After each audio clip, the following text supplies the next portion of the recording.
Good evening, everybody. We had a very intense day. So first we started with the Foreign Affairs Council on Defense, and then we had the foreign ministers when we are discussing a wide range of topics. 4 points. First, the first discussion on Ukraine. Our top priority remains a full and unconditional ceasefire. Ukraine agreed to it over 60 days ago already, but instead of seeking peace, Russia is still playing games. And Russia has escalated its attacks. The only option is to put more pressure on Russia to negotiate seriously. Today we adopted another sanctions package. And this package is also targeting Moscow's shadow fleet, among others. And we also had the discussion, we had David O'Sullivan and we had also Daniel Markic showing how the sanctions are affecting Russia's economy. So the impact of Russia's economy of the sanctions is significant, and they hamper Russia's capacity to wage the war. The effect on European economy is limited because we have diversified our energy resources. So ministers asked also for a fast progress on the next round of sanctions. We have said, many countries have said if Russia does not agree to full and unconditional ceasefire, there will be more pressure. And of course, working on the next package of sanctions is the pressure we can put. We also discussed the contributions to security guarantees given to Ukraine. And what more can we do also on the European level in this regard? Second discussion was about European defence. EU leaders have set out the priority areas. Now we have to translate these into real capabilities. And we have put forward proposals also how to find funding and how to really increase the leverage that the member states can use, the financial leverage. And also the discussion was about how we can work together and how we can also do the procurements together. And we need the progress by June European Council. Just to remind you, it is also together with NATO's summit. And I'm also pleased to announce that the 5,000 European troops, part of the EU's rapid deployment capacity, are now operational. And this will allow Europe to act faster when crises erupt. Then, third, we had a very, very intensive discussion on the Middle East. The situation in Gaza is catastrophic. The aid that Israel has allowed in is, of course, welcomed, but it's a drop in the ocean. Aid must flow immediately without obstruction and at scale because this is what is needed. I've made these points also with my talks with Israelis. Also, I've had talks with UN and the regional leaders as well.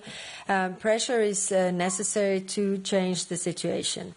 It is clear from today's discussion that there is a strong majority in favor of review of Article 2 of our association agreement with Israel. So we will launch this exercise. And in the meantime, it is up to Israel to unblock the humanitarian aid. Saving lives must be our top priority.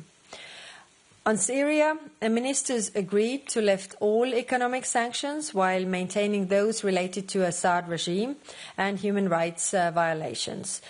This decision is reversible and conditional also on progress. There can be no peace without the path to economic recovery, and we all need a stable Syria. Is everything really ideal there? No, it is not. It's very clear, but I think we need to give the Syrian people a chance. Then we also discussed the situation in Daesh camps, in addition to ongoing fight. work with the fight to radicalization. A financial package worth of 18 million euro will go towards improving the conditions in the camps. And finally, in a time of growing, unfiltered content, independent journalism is more important than ever. And that's why I'm pleased to announce that we are preparing a 5.5 million euro contract with the European Endowment for Democracy, and this will support the vital work of Radio Free Europe.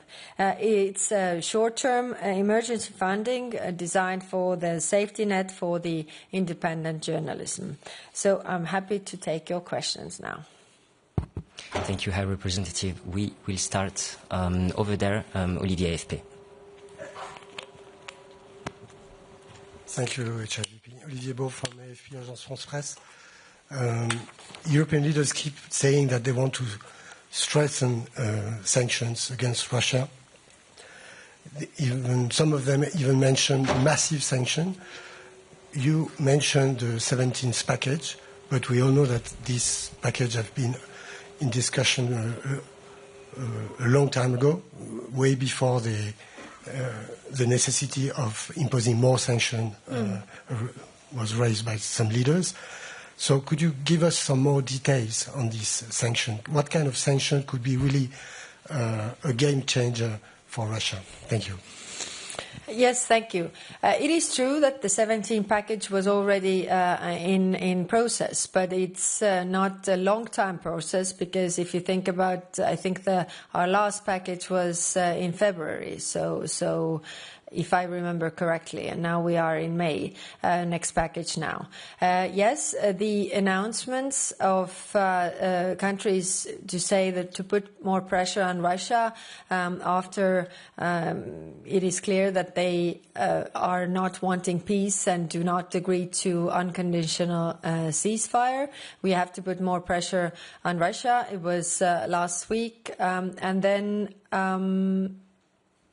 it is something that we are working on. So, what is the most the strongest of this package is, of course, energy. The oil price cap is clearly something that has a clear effect on Russia's economy. There are, President von der Leyen has pointed out also what is there regarding Nord Stream. It's more for the future. That is true. There are also discussions about banking services. So, but I think the most important is the oil price cap, really, because what we heard today from the intelligence as well was that, Russia's economy is not doing well. And, so far they have been able to cover this with propaganda, saying that, economy is rising actually, and there's nothing to see here. But now they can't even cover it with the propaganda anymore. And they are saying that it's in stagnation. So energy is a big part of the Russia's national fund, which is almost completely depleted. So if we can put more pressure there, then it would be also the pressure that might help to end this war.